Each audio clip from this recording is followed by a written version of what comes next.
Good morning everyone. आज हम लोग कंप्यूटर अवेयरनेस की सेकेंड सेशन को लेकर के आए हैं। तो यहाँ पर आज के सेशन में सबसे इम्पॉर्टेंट दो एरियाज़ हैं जो हम पढ़ेंगे। एक है कंपोनेंट्स ऑफ कंप्यूटर, हम इनपुट आउटपुट क्या होता है इन सब चीज़ों के बारे में पढ़ेंगे। सीपीयू क्या होता है इसके बारे में पढ़ेंगे। तो ये सारी चीज़ें हैं जो आज के सेशन में हमें पढ़ना है। और उसके बाद एक बहुत ही इंपॉर्टेंट सेक्शन जो कि है मेमोरी ऑफ कंप्यूटर, उसके बारे में हम लोग यहाँ पर पढ़ाई करेंगे। मेमोरी ऑफ कंप्यूटर एक ऐसा सेक्शन है जहाँ पर से हम लोग देखते हैं कि एक या दो क्वेश्चन हमेशा आते हैं, और साथ ही साथ जो सेकेंड पार्ट है आपका जिससे हम लोग शुरुआत करने जा रहे हैं जो कि है कंप्यूटर आर्किटेक्चर यानी कंपोनेंट्स ऑफ कंप्यूटर, वहाँ से भी कई बार हम लोग देखते हैं कि एक क्वेश्चन आ जाता है। तो ये दो सेगमेंट है जो कि आज हमें पढ़ना है।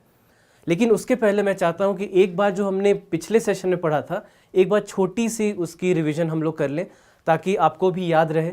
अब मैं यहाँ पे ये चाहता हूँ कि जो भी हम लोग यहाँ पर क्वेश्चन देख रहे हैं एक एक करके क्वेश्चन नंबर 1 का A B C D जो भी आपको लग रहा है एक एक करके आप करते चले जाएं। मैं आपके चैट सेक्शन में भी देखता चला जा रहा हूँ कि आपने क्या आंसर मार्क किया है और क्या नहीं। ये सारे जो क्वेश्चन है यहाँ पर मैंने 15 क्वेश्चन लिए हैं आपके लिए प्रैक्टिस के लिए। ये सारे ऐसे क्वेश्चन हैं जो कि सीधे सीधे आपके क्वेश्चन पेपर में आ सकते हैं। इसी प्रकार से क्वेश्चंस पूछे जा रहे हैं, तो इसीलिए आप ध्यान रखें कि ये सारे क्वेश्चंस बहुत इंपॉर्टेंट हो जाते हैं। तो ये सारे क्वेश्चंस पिछले सेशन में हमने जो भी पढ़ाई की थी उनसे रिलेटेड है। तो चलिए एक एक करके देखते हैं। सबसे पहला क्वेश्चन है कंप्यूटर इज ए और एन। 5 ऑप्शन आपके पास दिए गए हैं। 10 सेकेंड का मैं आपको समय दे रहा हूं, बताइए आंसर क्या है।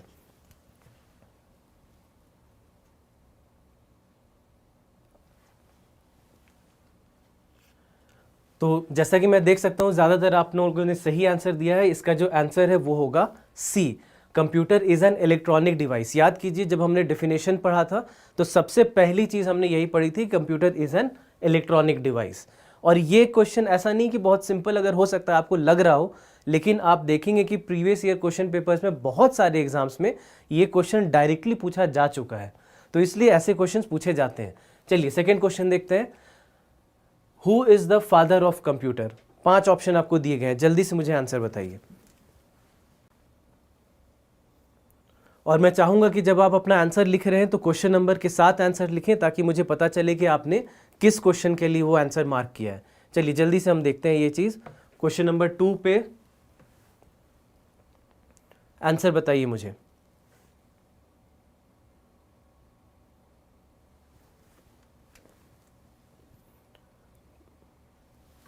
बिल्कुल सही जा रहे हैं आप। मोस्ट ऑफ यू आप लोगों ने सही जवाब दिया है, तो इसका आंसर क्या होगा, बी होगा। उसके बाद क्वेश्चन नंबर 3 देखते हैं। IBM stands for. अगेन ये ऐसा क्वेश्चन है जो कि पहले बहुत बार पूछा जा चुका है, कई सारे एग्जाम से पूछा जा चुका है। तो 10 सेकेंड का समय लीजिए और मुझे बताइए कि आंसर क्या होगा इसका। IBM का फुल फॉर्म क्या होता है।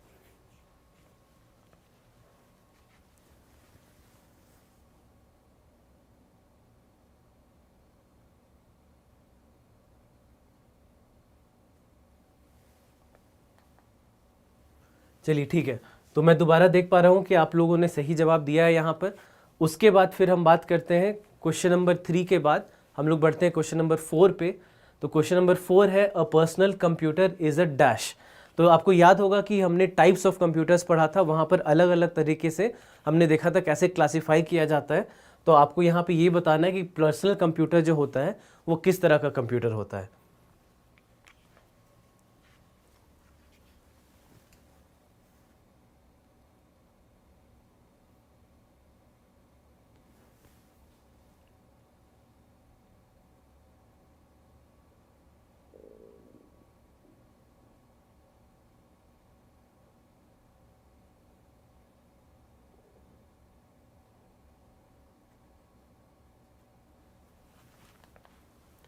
तो जब हम बात करते हैं पर्सनल कंप्यूटर की तो याद रखेंगे कि ज़्यादातर जब हम मिनी और माइक्रो के बीच में हमने इस डेफिनेशन को देखा था और हमने वहाँ पर समझने की कोशिश की थी कि कब मिनी और कब माइक्रो यूज़ करते हैं। तो माइक्रो तब होता है जब आपका पर्सनल हो और आप जिसको ले करके घूम सकते हैं। तो कई बार यहाँ पर क्या होगा कि लगेगा आपको कि मिनी भी सही आंसर है, लेकिन मिनी हम लोग तब यूज़ करते हैं जब थोड़ा सा एक लेवल ऊपर रहते हैं, जहाँ पर ऐसा कंप्यूटर कोई हो जिसको कि कहीं पर भी आगे पीछे कर पाना आपके लिए पॉसिबल ना हो। तो वैसे में इसीलिए हम लोग माइक्रो, अगर आपके पास दोनों एक साथ अगर ऑप्शन आ गया तो याद रखेंगे कि यहाँ पे माइक्रो आपको मार्क करना होगा, आप मिनी मत कीजिएगा। लेकिन हो सकता है कि इन दोनों में से कोई एक ही ऑप्शन आपको दिया गया हो। कई बार क्वेश्चन पेपर में, ताकि कोई भी किसी भी तरह की कंफ्यूजन ना हो स्टूडेंट्स को, आइदर मिनी दिया जाएगा और माइक्रो दिया जाएगा। तो जब ऐसा होता है तो याद रखेंगे कि वैसे में आपको मिनी या माइक्रो में से जो दिया गया है उसको मार्क करना है। लेकिन अगर दोनों एक साथ आ जाते हैं आपके ऑप्शन में, तब वैसे में आपको माइक्रो को करना होगा मार्क, वैसे में आप मिनी को मत कीजिएगा। तो ये आपको याद रखना है कि अगर दोनों में से कोई एक है तो जो आ गया वही सही। अगर सिर्फ मिनी दिया हुआ है, माइक्रो नहीं दिया गया है, तो मिनी हो जाएगा आंसर। और अगर सिर्फ माइक्रो दिया गया है, मिनी नहीं दिया गया है, तो माइक्रो हो जाएगा आंसर। लेकिन अगर दोनों एक साथ आ गए हैं आपके ऑप्शंस में, तो प्लीज़ याद रखेंगे कि इसे हम लोग माइक्रो मार्क करेंगे, हम लोग मिनी मार्क नहीं करेंगे।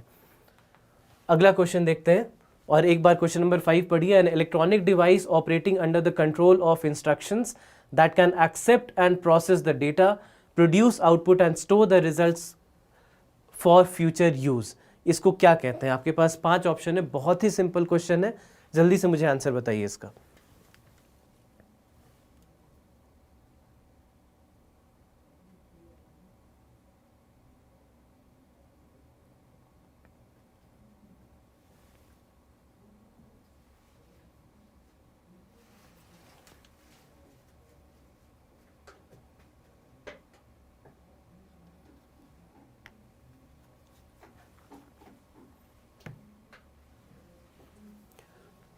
चलिए, तो बहुत ही सिंपल सा आंसर है इसका। सबसे पहली बात तो कीवर्ड आपको यहीं पे मिल जा रहा है, इलेक्ट्रॉनिक डिवाइस।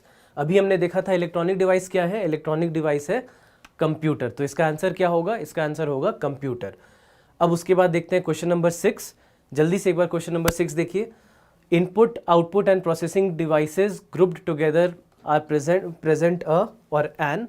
क्या होगा आंसर? जल्दी से मुझे बताइए।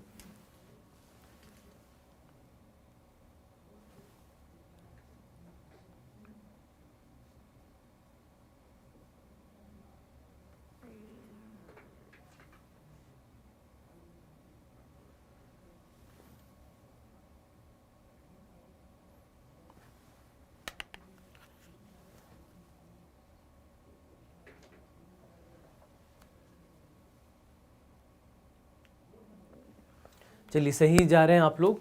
इसका आंसर होगा डी।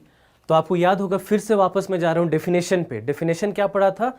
इनपुट रहेगा, उसकी प्रोसेसिंग होगी, और उसके बाद फिर हमें आउटपुट मिलेगा। ये 3 चीज़ थे, ये 3 कीवर्ड थे हमारे लिए जब हम डेफिनेशन देख रहे थे। तो याद रखेंगे, वहीं पर से ये क्वेश्चन आ गया।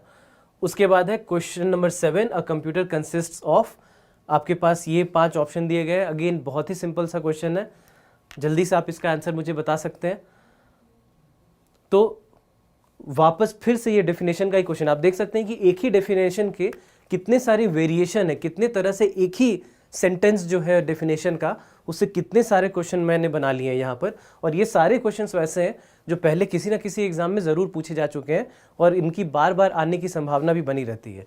तो computer consist of central processing unit, memory, input and output units, all of the above. तो आपको पता ही है कि आंसर क्या होगा, आंसर होगा ऑल ऑफ द अबव। फिर चलते हैं question number 8। What is processed bye the computer into information. ये थोड़ा सा ट्रिकी हो सकता है। मैं जानना चाहता हूं कि आप क्वेश्चन नंबर 8 का आंसर क्या दे रहे हैं। जल्दी से मुझे क्वेश्चन नंबर 8 का आंसर बताइए। और जब आप आंसर लिखते हैं अपने चैट बॉक्स में, तो प्लीज़ क्वेश्चन नंबर के साथ उसका आंसर लिखिएगा।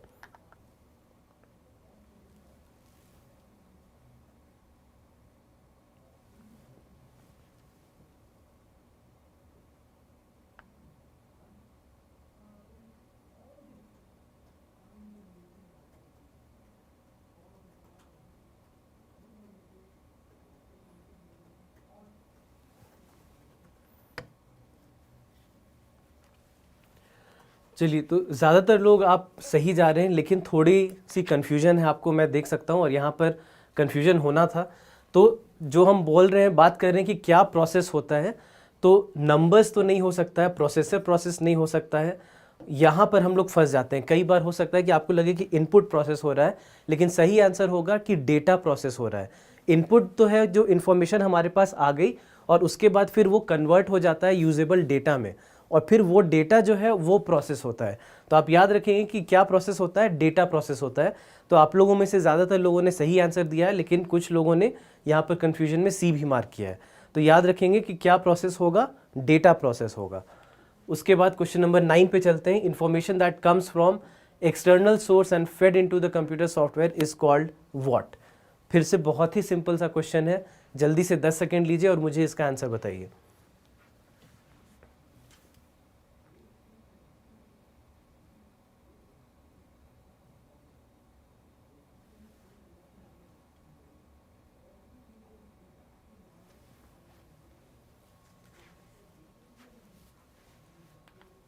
तो इसका आंसर होगा इनपुट। फिर से हम लोग वापस वहीं चले गए हैं डेफिनेशन पे।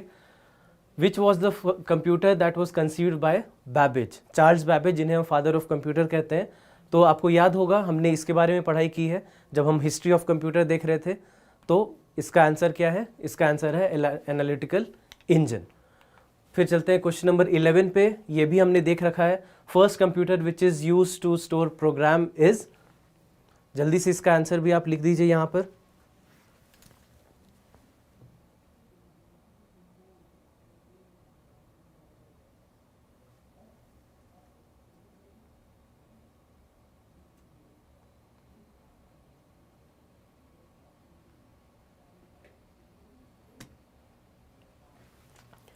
ठीक है, तो क्वेश्चन नंबर 11 का आंसर है बी, यानी एडसैक। उसके बाद फिर क्वेश्चन नंबर 12 पे चलते हैं। विच of the following devices is used in the first generation of computer. आपको याद होगा, ये मैंने आपको बताया था कि ये सबसे इंपॉर्टेंट इन्फॉर्मेशन है। तो जो भी क्वेश्चन अगर आएगा जनरेशन ऑफ कंप्यूटर पे, बहुत हाई चांसेस हैं कि इनके बारे में ही क्वेश्चन पूछे जाएंगे।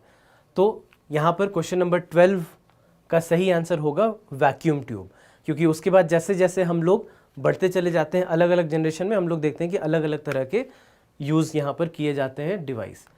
फिर question number 13, first generation of computer could do. अब यहाँ पर आपको 5 ऑप्शन दिया गया है, तो आपको याद रखना है कि बहुत सिंपल है। मल्टीटास्किंग आज के कंप्यूटर में हो पाती है, पहले नहीं। नेटवर्किंग भी आज के कंप्यूटर में हो पाती है, पहले पॉसिबल नहीं था। बैच प्रोसेसिंग बचता है। मल्टी टैब्यूलेशन भी आज के कंप्यूटर में, यानी 4th जनरेशन के कंप्यूटर में पॉसिबल हो पाता है, उस समय के कंप्यूटर में ये पॉसिबल नहीं था। तो क्वेश्चन नंबर 13 का आंसर होगा सी। फिर चलते हैं question number 14, second generation which type of memory was use to store data. फिर से एक ऐसा क्वेश्चन है जहाँ पर से हम लोग देखते हैं कि क्वेश्चन ज़रूर पूछे जाते हैं। इसका आंसर होगा मैग्नेटिक कोर। मैग्नेटिक ड्रम होता था फर्स्ट जनरेशन में और मैग्नेटिक कोर हो गया सेकेंड जनरेशन में। उसके बाद एक लास्ट क्वेश्चन हम लोग देख लेते हैं। This is used in third generation of computer. तो इसका आंसर भी आपको पता है, इसके बारे में हमने डिस्कशन किया था। आंसर होगा इंटीग्रेटेड सर्किट। तो ये कुछ क्वेश्चंस थे just to give you an example कि किस तरह के क्वेश्चंस आते हैं एग्जाम में। अब हम लोग आगे बढ़ते हैं और आज की क्लास को शुरू करते हैं। तो सबसे पहले हम लोग जो पढ़ने जा रहे हैं वो है कंपोनेंट्स ऑफ कंप्यूटर। तो कंपोनेंट्स ऑफ कंप्यूटर जो है बहुत सिंपल है। आपके पास 3 कंपोनेंट्स होते हैं। एक होता है जिसे हम इनपुट कहते हैं, एक है जिसे आप आउटपुट कहते हैं। ये दोनों के बारे में हमने पढ़ा। और तीसरा जो है वो है स्टोरेज। तो स्टोरेज जो है उसके बारे में हम पढ़ेंगे, मेमोरी क्या होती है उसके बारे में हम पढ़ाई करेंगे। सबसे पहले जब हम इनपुट की बात करते हैं तो इनपुट क्या है, आपको याद होगा हमने डिस्कशन किया था कि जो भी इंफॉर्मेशन बाहर से आ रहा है उसको जब प्रोसेसर के पास भेजना है तब वहाँ पर इनपुट का रोल होता है। तो व्हाट इज़ इनपुट, यानी इनपुट या मान लीजिए कोई भी इनपुट डिवाइस जो है वो क्या करेगा, accepts the list of instructions and data from the outside world. List of instructions and data from outside world. तो जो भी इंस्ट्रक्शंस या जो भी डेटा प्रोवाइड किया जा रहा है कंप्यूटर को, जो आप दे रहे हैं कंप्यूटर को, उसको फिर ये एक्सेप्ट करेगा। तो जैसे याद होगा, चलिए मैं वापस उसी एग्जाम्पल पे जाता हूँ जो मैंने लास्ट टाइम लिया था, 2 + 2 = 4। तो यहाँ पर क्या होता है कि 2 + 2 और इक्वल टू क्या है, हमारा इनपुट हो जाता है। आप अपने कीबोर्ड पे या अपने मोबाइल फ़ोन पे, अपने कैलकुलेटर पे ये टाइप करते हैं। तो ये जो है ये आपने इंफॉर्मेशन दिया, ये आपने इंस्ट्रक्शन दिया, ये आपने डेटा प्रोवाइड कराई। तो एक बार जब आपने इंस्ट्रक्शन और डेटा दे दिया तो फिर इसके बाद प्रोसेसिंग शुरू हो जाता है। तो ये वाला जो पहला पार्ट है ये इनपुट डिवाइस का काम है या ये इनपुट का काम है। So it converts these instructions and data in computer acceptable format. मतलब क्या हो गया कंप्यूटर एक्सेप्टेबल फॉर्मेट का, आपकी जो लैंग्वेज है, जो इंग्लिश हम लोग यूज़ करते हैं या बाकी जो भी लैंग्वेज हम लोग यूज़ करते हैं, वो लैंग्वेज कंप्यूटर सीधे सीधे नहीं समझता। कंप्यूटर क्या समझता है? कंप्यूटर समझता है बाइनरी डिजिट्स। ये आप चाहें तो याद रख सकते हैं, बाइनरी। जो लैंग्वेज समझ में आता है कंप्यूटर को वो होता है बाइनरी, यानी उसमें सिर्फ 2 डिजिट्स होते हैं, 0 और 1। सिर्फ 2 डिजिट्स होते हैं उसमें, 0 और 1। तो यानी कि आपने जो भी लिखा, आपने यहाँ पे 2 + 2 = 2 लिखा, वो वहाँ पर एक अलग लैंग्वेज में कन्वर्ट हो जाएगा। सबसे पहले ट्रांसलेशन समझ लीजिए कि हो गया। मान लीजिए कि मुझे हिंदी समझ में आती है, इंग्लिश समझ में नहीं आती, और आपने मुझे कुछ इंग्लिश में कहा, तो सबसे पहले क्या होगा, मुझे उस इंग्लिश को कन्वर्ट करना पड़ेगा हिंदी में, ताकि मुझे समझ में आए कि आपने क्या कहा था। अदरवाइज हो सकता है कि मेरे लिए पॉसिबल ही ना हो कि मैं समझ पाऊँ कि आप क्या कहना चाह रहे हैं। तो यही यहाँ पर कंप्यूटर के साथ भी होता है। कंप्यूटर आपकी इंग्लिश, आपकी हिंदी नहीं समझ सकता।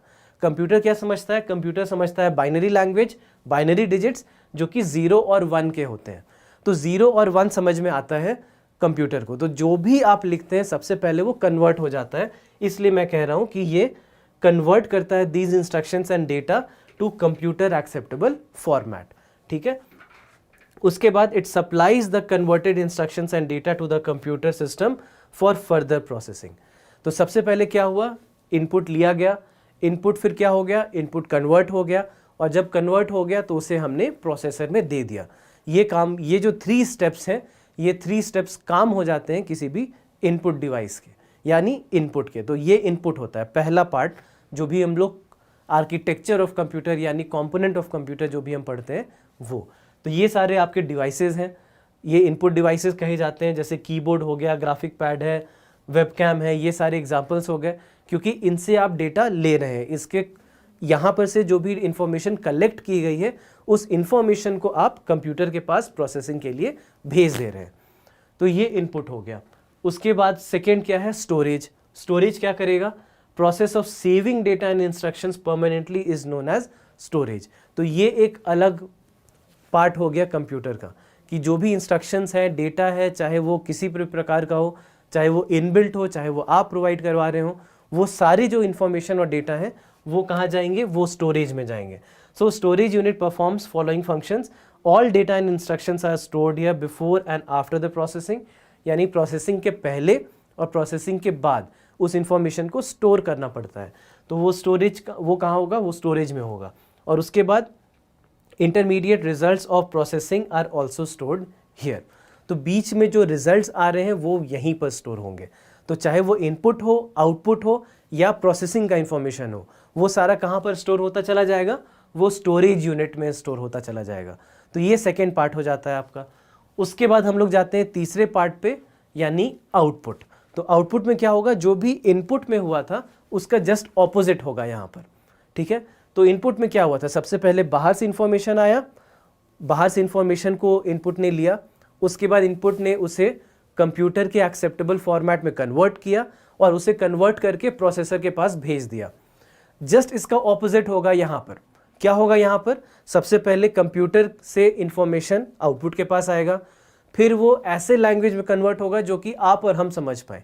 यानी कि अभी जो इंफॉर्मेशन है वो तो सारा कुछ जीरोज और वंस में है, बाइनरी में है, लेकिन अब वो कन्वर्ट होगा उस लैंग्वेज में जो कि हम और आप समझ पाते हैं। तो सबसे पहला पार्ट हो गया कि प्रोसेसर्स इंफॉर्मेशन आ गया आउटपुट के पास। सेकंड क्या हो गया, वो ट्रांसलेट हो गया, यानी वो कन्वर्ट हो गया वैसे लैंग्वेज में जो कि हम समझते हैं। और तीसरा क्या हो गया, ये इंफॉर्मेशन हमारे पास प्रोवाइड करा दी गई। तो ये 3 स्टेप्स हो जाएंगे आउटपुट के। Accepts the results produced by the computer which are in coded form and hence can not be easily understood by us. उसके बाद converts these coded results to human acceptable form, और last में फिर supplies the converted result to the outside world. तो जो हमने input में देखा जस्ट उसका ऑपोजिट यहाँ पर हो जा रहा है। तो ये सारे आपके आउटपुट डिवाइसेस हो जाते हैं। तो एक एक करके हम लोग लिस्ट भी देखेंगे आउटपुट और इनपुट डिवाइसेस के। तो सबसे पहले इनपुट डिवाइसेस के ये सारे लिस्ट आपको समझ में आ जाएगा कि क्या है, जो भी ऐसा इन्फॉर्मेशन जो कि आप प्रोवाइड करा रहे हैं। अब जैसे मान लीजिए ग्राफिक्स टैबलेट की हम लोग बात करते हैं, या इलेक्ट्रॉनिक वाइट बोर्ड की बात करते हैं। ये क्या है, जहाँ पे मैं आपको पढ़ा रहा हूँ, ये क्या है, ये बेसिकली इलेक्ट्रॉनिक वाइट बोर्ड है। तो ये इनपुट भी हो जाता है, और क्योंकि ये इसी स्क्रीन पर आपको आउटपुट भी नज़र आ जा रहा है, तो इसलिए इसे आउटपुट डिवाइस भी कह सकते हैं। तो हम लोग वो लिस्ट भी देखेंगे, और वो लिस्ट आपके लिए इंपॉर्टेंट हो जाता है कि कौन कौन से ऐसे डिवाइसेस हैं जिन्हें हम इनपुट डिवाइस भी कह सकते हैं, जिन्हें हम आउटपुट डिवाइस भी कह सकते हैं, क्योंकि ये एक ऐसा चीज़ है जो कि क्वेश्चन में डायरेक्टली पूछा जा सकता है। अब जैसे जब मैं इलेक्ट्रॉनिक वाइट बोर्ड की बात कर रहा हूँ, तो electronic white board, why is it an input device as well as it is an output device? क्यों ऐसा हम लोग कह रहे हैं? ऐसा इसलिए हम लोग कह रहे हैं क्योंकि इलेक्ट्रॉनिक वाइट बोर्ड में इनपुट भी मैं दे रहा हूँ। इनपुट क्या दे रहा हूँ? मान लीजिए मैंने मार्क किया, यहाँ पे मैंने एक टिक मार्क मारा, तो जो टिक मार्क मैं मार रहा हूँ ये क्या था? ये मेरा इनपुट था, और यही टिक मार्क आपको इसी बोर्ड पे नज़र भी आ जा रहा है। तो इसका मतलब क्या हो गया कि यही इलेक्ट्रॉनिक वाइट बोर्ड जो है ये आपके लिए आउटपुट डिवाइस भी है। So many a times what can happen is the single device can act as an output unit as well as it can act as an input unit. Both possibilities exist. दोनों कुछ हो सकता है कि ये input device भी हो सकता है, ये आउटपुट डिवाइस भी हो सकता है। तो ये सारे ये लिस्ट हो गए इनपुट डिवाइसेस के, वैसे ही ये लिस्ट हो गया आउटपुट डिवाइसेस का। तो मॉनिटर की बात हम लोग कर रहे हैं, प्रिंटर्स की बात कर रहे हैं, प्रोजेक्टर की बात कर रहे हैं, हेडफोन की बात कर रहे हैं, ये सब क्या है? ये आउटपुट डिवाइस है। अब आप देख सकते हैं कि कुछ ऐसे डिवाइसेस हैं जो कि इनपुट भी हैं, जो कि आउटपुट भी हैं। तो टच स्क्रीन की बात हो गई, अभी जस्ट हमने टच स्क्रीन की बात की, जो इलेक्ट्रॉनिक वाइट बोर्ड भी है, ये क्या है? ये टच स्क्रीन है, तो इसलिए ये आउटपुट डिवाइस भी है और इनपुट डिवाइस भी है। मॉडेम, मॉडेम को हम क्यों कह रहे हैं इनपुट और आउटपुट डिवाइस दोनों? आपको याद होगा हमने बात की थी हाइब्रिड कंप्यूटर्स के बारे में।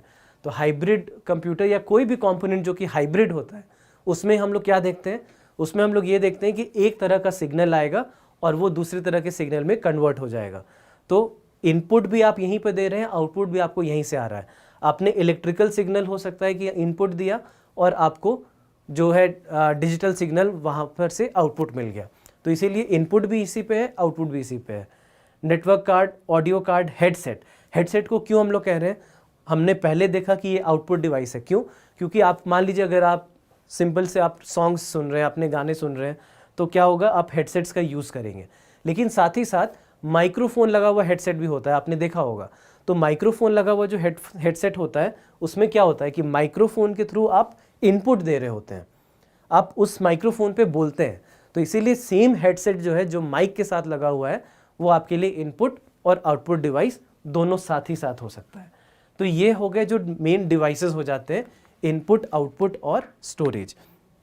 अब अगली चीज़ जो हमें समझनी है वो है कंप्यूटर आर्किटेक्चर। तो जब हम बात करते हैं कंप्यूटर आर्किटेक्चर की, तो हम लोग ये देख रहे हैं कि कैसे ये आपस में कनेक्टेड होते हैं। तो सबसे पहले क्या है? सबसे पहले आपके पास है इनपुट यूनिट, यानी इनपुट डिवाइसेस। आपका कीबोर्ड हो सकता है मान लीजिए, वो कहाँ जाएगा? वहाँ पर से जो इन्फॉर्मेशन है वो स्टोरेज यूनिट के थ्रू होता हुआ ALU और CU, यानी अरिथमेटिक एंड लॉजिकल यूनिट, और साथ ही साथ कंट्रोल यूनिट, इन दोनों के पास जाएगा। याद रखेंगे जब हम CPU की बात करते हैं, सेंट्रल प्रोसेसिंग यूनिट, तो सेंट्रल प्रोसेसिंग यूनिट जो है वो इन दोनों का बना हुआ होता है। ALU और CU, ये दोनों कंपोनेंट होते हैं CPU के, यानी सेंट्रल प्रोसेसिंग यूनिट के। अब जब हम सेंट्रल प्रोसेसिंग यूनिट की बात करते हैं, तो याद रखेंगे, और ये एक बहुत कंफ्यूजिंग पार्ट हो जाता है कई बार। अब जैसे मान लीजिए आपसे अगर क्वेश्चन पूछा जाना होगा कि which of the following are components of the central processing unit, ठीक है? Which of the following are the components of central processing unit. अब क्या होगा? A बोला जाएगा स्टोरेज, B बोला जाएगा ALU, C बोला जाएगा कंट्रोल यूनिट, D में हो सकता है ऑल ऑफ द अबव कर दिया जाए, और E में कर दिया जाए B एंड C ओनली। तो आपको याद रखना है कि B एंड C ओनली यहाँ पर आंसर हो जाएगा, ठीक है? क्योंकि ALU और CU मिल करके सेंट्रल प्रोसेसिंग यूनिट बनता है और साथ ही साथ स्टोरेज यूनिट होता है। तो क्या होगा? इनपुट हमने दिया, मान लीजिए इनपुट क्या था? 2 + 2 = 2। जैसे ही हमने इनपुट दिया, ये सबसे पहले स्टोरेज में गया, यहाँ पर से जो इन्फॉर्मेशन यहाँ पर से हमें मिला था, अरिथमेटिक एंड लॉजिकल यूनिट में जा करके उसकी प्रोसेसिंग होगी, और उसके साथ ही साथ हम लोग देखेंगे जब एक बार रिजल्ट आ गया यहाँ पर से, तो रिजल्ट जो है यानी 4, वो आउटपुट यूनिट के पास चला जाएगा, और एंड में आपको इसका रिजल्ट मिल जाएगा। तो इस तरह से कंप्यूटर का ये आर्किटेक्चर होता है, इनपुट, CPU और स्टोरेज, और लास्ट में जा कर के आउटपुट। ठीक है, तो एक एक करके हम लोग देखते हैं कि ये होता क्या है। इनपुट के बारे में हमने पढ़ाई कर ली, स्टोरेज के बारे में हमने पढ़ लिया। अब आता है अगला arithmetic logical unit. All the calculations are performed in the ALU of the computer. All the calculations as well, आप चाहें तो यहाँ पर इसको एक एडिशन कर लें, all the calculations as well as logical operations.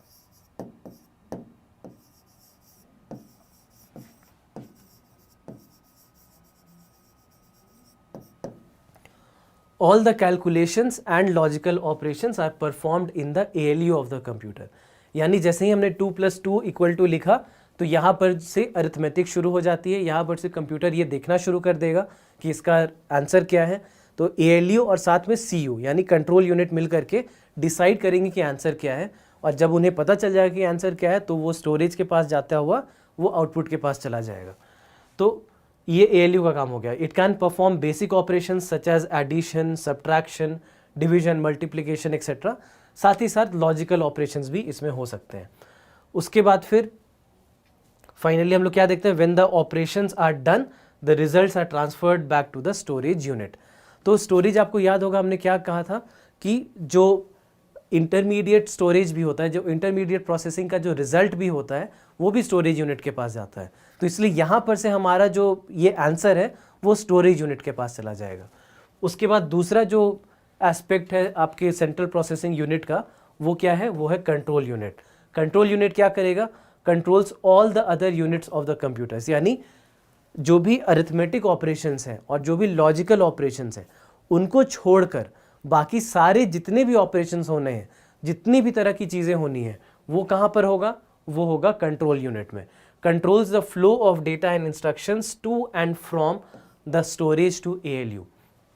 यानी जो भी इंफॉर्मेशन का आदान प्रदान होना है, जो भी इंफॉर्मेशन एक्सचेंज होना है, वो किसके थ्रू होगा, वो कंट्रोल यूनिट के कारण होगा। उसके बाद thus it is also known as the central nervous system of the computer. तो अगेन आपके पास एक और MCQ यहाँ पे बनता है, which of the following is called as the central nervous system of the computer. तो आंसर हो जाएगा आपका कंट्रोल यूनिट। तो ALU और CU कंट्रोल यूनिट और अरिथमेटिक लॉजिकल यूनिट को मिला करके बनता है आपका CPU। CPU क्या होता है, सेंट्रल प्रोसेसिंग यूनिट। अगेन ये भी क्वेश्चन पूछा जा चुका है कई बार कि what is the full form of CPU। आप देखेंगे अपने प्रीवियस ईयर क्वेश्चन पेपर्स में, अलग अलग एग्जाम्स में आप देखेंगे ये डायरेक्ट क्वेश्चन पूछा जा चुका है। तो यहाँ पर क्या होगा, यहाँ पर आपको पता है कि ALU और CU को मिला करके बनता है आपका CPU।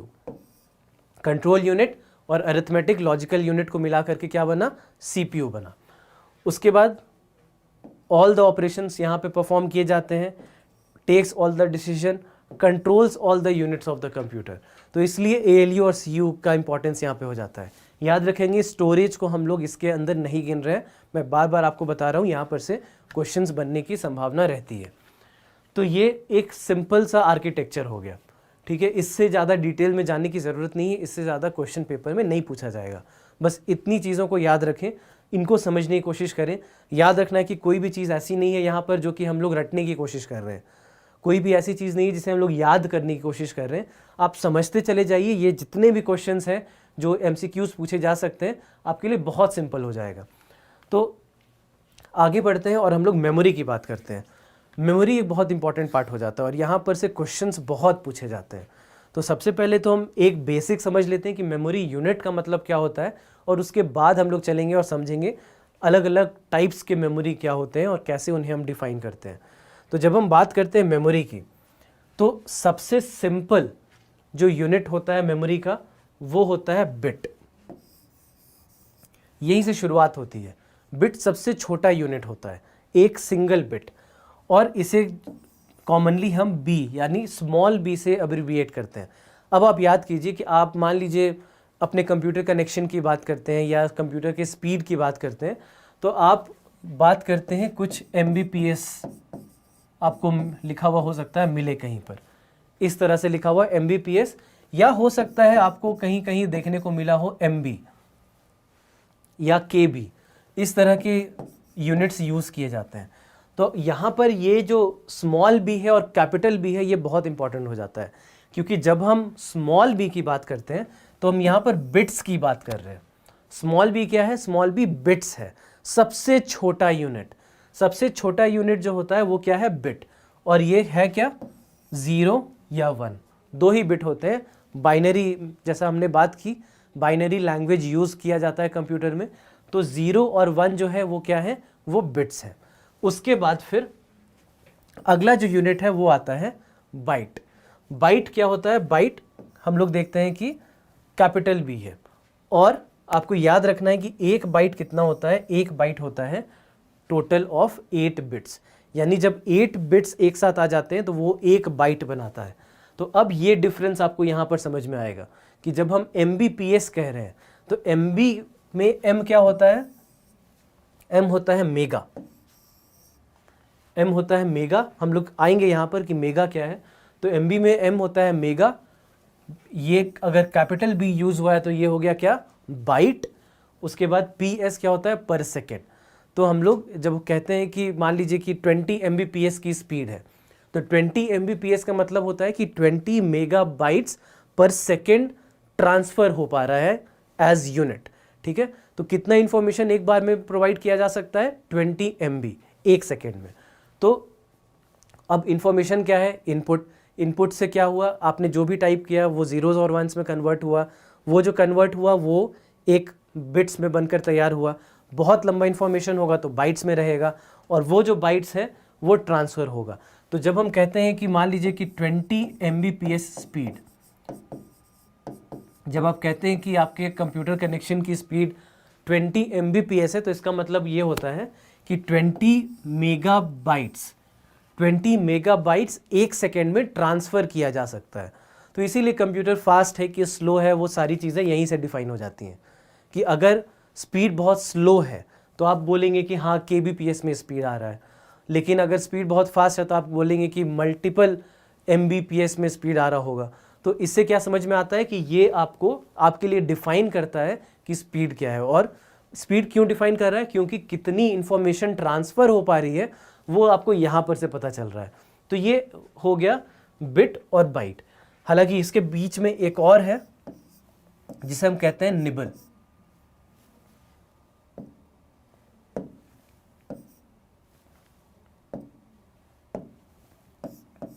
याद रखेंगे एक और यूनिट जिसे हम कहते हैं निबल। निबल क्या होता है? निबल होता है 4 बिट्स। तो बिट और बाइट के बीच में एक और छोटा सा यूनिट आता है जिससे हम लोग कहते हैं निबल। तो 4 बिट्स का एक निबल बनता है। हालांकि जो नॉर्मल हमारी भाषा है कंप्यूटर्स में यूज़ करने में, आप देखिए कि हमेशा बिट्स और बाइट्स में ही बात होती है, निबल में कभी बात नहीं होता। लेकिन फिर भी फॉर आपके इंफॉर्मेशन सेक, फॉर आपके एग्जामिनेशन, आपको याद रखना चाहिए कि बीच में एक निबल भी आता है। उसके बाद फिर बाइट, और एक और चाहे तो एक और इन्फॉर्मेशन आप नोट कर सकते हैं कि यहाँ पर हमने बात की है 8 बिट्स की। 8 बिट्स इक्वल टू 1 बाइट, लेकिन कई बार 16 बिट्स में भी इंफॉर्मेशन लिया जाता है, और जब 16 बिट्स में लेते हैं तो इसे हम कहते हैं वर्ड। 16 बिट्स का एक वर्ड बन जाता है। लेकिन अगेन जब हम बात करते हैं, आप देखेंगे कि कहीं पर भी मेंशन वर्ड या निबल नहीं किया जाता है। ये बस एग्जाम में अगर मान लीजिए मल्टीपल चॉइस क्वेश्चन आ गया तब वहाँ के लिए आपको याद रखना है। नॉर्मल यूजेज में वर्ड और निबल का यूज़ नहीं होता। अब उसके बाद फिर आ जाता है किलोबाइट, मेगाबाइट, गीगाबाइट, टेराबाइट। इसका मतलब क्या है? इसका मतलब आप सिंपली समझिए, जब हम किलो कहते हैं तो सिंपल, अगर 1 किलोग्राम कहते हैं तो वो क्या होता है? वो 1000 ग्राम होता है आपके लिए। 1 किलोग्राम जब कहते हैं तो 1000 ग्राम होता है, यानी किलो जब भी यूज़ कर दिया जाए तो इसका मतलब ये है कि हम लोग 1000 के यूनिट्स में बात कर रहे हैं। तो अप्रॉक्सीमेटली जब 1000 बिट्स को एक बार में यूज़ करेंगे तो वैसे में हम लोग 1000 बाइट्स को जब एक बार में यूज़ करेंगे तो वैसे में हम उसको कहेंगे किलो बाइट्स। तो 1 किलो बाइट में जनरली 1000 से थोड़ा ज़्यादा होता है, ये होता है 1024। तो 1024 बाइट्स का एक आपका बनता है किलो बाइट, तो इसीलिए KB इसे कहा जाता है। उसके बाद आ जाता है मेगाबाइट। तो 1024 KB का मिला करके एक मेगाबाइट बनता है। उसके बाद फिर है गीगाबाइट, टेराबाइट। यहाँ तक आप जनरली यूज़ करते हैं। जैसे मान लीजिए आपने अगर कोई हार्ड डिस्क देखा या अपने कंप्यूटर की मेमोरी की बात करते हैं, तो कई बार हम लोग कहते हैं कि कंप्यूटर की मेमोरी कई बार 500 GB होती है, कई बार 1 टेराबाइट होती है। तो 1 टेराबाइट यानी 1 TB आप जिसे कहते हैं, आपके हार्ड डिस्क 1 TB 2 TB के होते हैं। तो ये क्या हो गया, 1 गीगाबाइट हो जाता है 1024 MB, और उसके बाद फिर 1024 GB मिला करके हो जाता है 1 टेराबाइट। तो अब 1024 कैसे आया? 1024 इसलिए आया क्योंकि हम 2 के पावर पे ले रहे हैं। जैसे आपको पता है 2 पे पावर 1 2, फिर 4 8 16 64, ऐसे करते करते जब 2 पे पावर 10 तक पहुंचते हैं हम, तो वहाँ पर क्या आ जाता है 1024। तो आपको ये याद रखना होगा।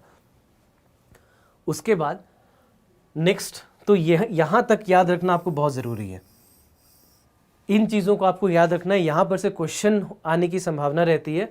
तो इसलिए ये समझें कि बिट क्या है, बाइट क्या है, निबल क्या है, ताकि आगे अभी क्या होगा कि हम लोग जब मेमोरी की बात करेंगे तो किसकी कितनी मेमोरी होती है इसके बारे में चर्चा होगी। तो इसलिए आपको उसके पहले ये समझ लेना ज़रूरी है कि मेमोरी यूनिट्स होते क्या हैं और उनको किस तरह से हम लोग डिफ़ाइन करते हैं। तो मैं उम्मीद कर रहा हूँ कि आप लोगों को समझ में आ गया होगा। कोई भी अगर आपको डाउट है तो आप अपने चैट बॉक्स में लिख सकते हैं या बाद में कमेंट कर सकते हैं, हम लोग उसको अलग से डिस्कस कर लेंगे। तो अब बात होती है मेमोरी की। तो जब हम मेमोरी की बात करते हैं तो मेमोरी अलग अलग तरीके के होते हैं। एक जिसे हम कैश मेमोरी कहते हैं, याद रखिएगा इसका प्रोनाउंसिएशन जो है वो है cash. Cache memory, primary memory और सेकेंडरी मेमोरी। कई बार ये मिस्टेक किया जाता है, आप देखेंगे बहुत सारे सोर्सेज में, बहुत सारे बुक्स में भी कैश मेमोरी को प्राइमरी मेमोरी लिखा जाता है, लेकिन ऐसा करना सही नहीं होगा। कैश मेमोरी प्राइमरी मेमोरी नहीं है, उससे थोड़ा अलग हो जाता है। तो कैश मेमोरी, प्राइमरी मेमोरी जिसे हम मेन मेमोरी भी कहते हैं, और फिर हो जाता है सेकेंडरी मेमोरी। तो इन तीनों के बारे में समझना ज़रूरी है कि इन तीनों मेमोरी का मतलब क्या होता है और इनकी क्या रोल होती है, इनकी क्या भूमिका होती है, ये समझने की ज़रूरत है। तो जब हम बात कर रहे हैं इनकी, तो सबसे पहले शुरुआत करते हैं प्राइमरी मेमोरी से। तो जब हम प्राइमरी मेमोरी कह रहे हैं तो ये क्लासिफिकेशन है प्राइमरी मेमोरी का। मेनली आपके पास दो तरह के प्राइमरी मेमोरीज़ हैं, एक जिन्हें हम कहते हैं रैम और एक जिसे हम कहते हैं रोम। एक एक करके समझते चलते हैं कि रैम क्या है और रोम क्या है। एक बात जैसे जैसे आप समझते चलेंगे तो इसके रिलेटेड जो भी क्वेश्चंस हैं उनको कर पाना भी आपके लिए बहुत ईजी हो जाएगा। तो सबसे पहले रैम। रैम कितने तरह के हैं? दो तरह के हैं, एस रैम और डी रैम। और जब हम बात करते हैं रोम की तो तीन तरह के रोम हैं। क्या क्या है वो? प्रॉम, ई प्रॉम और डबल ई प्रॉम। तो एक एक करके समझते हैं कि इनका मतलब क्या है। याद रखेंगे ये प्राइमरी मेमोरी है।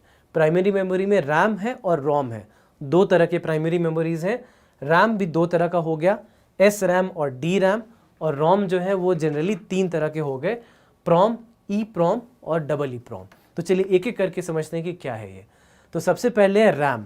तो रैम की जब हम बात करते हैं तो रैम हो जाता है रैंडम एक्सेस मेमोरी। फिर से ये एक ऐसा फुल फॉर्म है जो कि कई बार क्वेश्चन पेपर में पूछा जा चुका है और हो सकता है कि आगे भी पूछा जाए। Random access memory, it is also called as the read write memory और the main memory of the primary memory. तो प्राइमरी मेमोरी में सबसे इंपॉर्टेंट आप याद रखेंगे रीड राइट मेमोरी से कहते हैं। The programs and data that the CPU requires during execution of a program are stored in this memory. It is volatile memory. चलिए हम लोग देखते चलेंगे, एक एक करके इसका मतलब भी समझते चलेंगे। Volatile memory as the data is lost when the power is turned off. RAM is further classified into two types, S RAM and D RAM, जिसमें कि एस होता है स्टैटिक और डी होता है डायनामिक। तो चलिए एक एक करके समझते हैं कि यहाँ पे लिखी क्या गई है और इसका मतलब क्या है। तो रैम, अगर आपने कंप्यूटर ख़रीदा है और आपने अगर स्पेसिफिकेशंस देखे हैं तो आपने देखा होगा कि वहाँ पर रैम का डिस्कशन किया जाता है। कहा जाता है कि 4 GB रैम है, 8 GB रैम है, 16 GB रैम है।